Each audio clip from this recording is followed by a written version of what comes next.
नमस्कार, तुमच्या सर्वांचं स्वागत करतो आपल्या चॅनलवर. मित्रांनो, फडणवीस सरकारकडनं एक निर्णय घेण्यात आलेला होता. तो जो निर्णय होता मित्रांनो, अतिशय अन्यायकारक होता आणि बौद्ध समाजाच्या, विशेष म्हणजे एससी लोकांच्या विरोधातील तो निर्णय होता. परंतु मित्रांनो, आंबेडकरवाद्यांनी दणका दिला आणि 24 तासामध्ये 72 घंट्यामध्ये तो जो निर्णय आहे मित्रांनो, या ठिकाणी सरकारला मागे घ्यावा लागलेला आहे. तर नेमकं काय आहे प्रकरण, आपण संपूर्ण माहिती जाणून घेणार आहोत.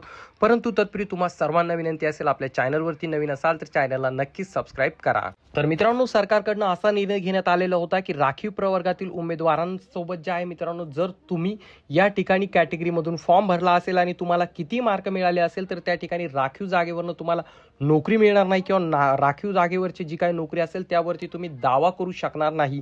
अशा प्रकारचं त्या ठिकाणी वक्तव्य करत त्या ठिकाणी मोठा असा निर्णय, त्या ठिकाणी अन्यायकारी निर्णय त्या ठिकाणी सरकारकडनं घेण्यात आलेला होता, जो की मित्रांनो थेट सुप्रीम कोर्टाच्या विरोधात होता. कारण सुप्रीम कोर्टाने काही दिवसापूर्वी एक निर्णय दिला होता की कोणी जर समजा आरक्षणामधून कोणी जर फायदा घेत असेल आणि त्या ठिकाणी त्याने जर आरक्षणामधून फॉर्म भरला असेल, परंतु त्याला जर मार्क जास्त असतील, तो त्या ठिकाणी जो आहे मित्रांनो, तो राखीव नसलेल्या म्हणजे खुल्या प्रवर्गातील जागांमधून देखील त्या ठिकाणी तो नोकरीसाठी ॲप्लिकेशन करू शकतो. परंतु सरकारने याबाबत जे आहे मित्रांनो अन्यायकारक निर्णय घेत त्यांनी सांगितलं की राखीव प्रवर्गातील उमेदवारांनी वय, शैक्षणिक पात्रता, अनुभव, परीक्षेत बसण्यास संधीमध्ये किंवा परीक्षा शुल्क वगळून शासनाने दिलेल्या सवलती घेतल्या असेल तर उमेदवारांची गणना संबंधित राखीव प्रवर्गातच करण्यात येईल. अशा उमेदवारांना खुल्या प्रवर्गातील पदांवरती दावा करता येणार नाही.